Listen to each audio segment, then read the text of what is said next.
High high, Noakhali টিমকে তোমরা থামাও, থামাও কেউ নোয়াখালী টিমকে।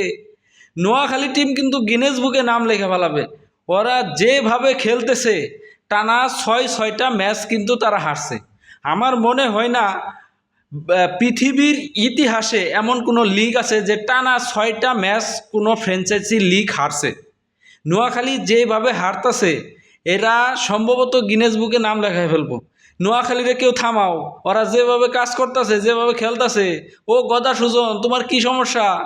তুমি তো দেখা যায় পুরো টিমরে গিনেস বুকে নাম লেখাই দিবা। পুরো নোয়াখালীবাসীর কিন্তু মানে মান ইজ্জত যা ছিল সব কিন্তু ধূলিসাৎ করে দিছে নোয়াখালী এক্সপ্রেস।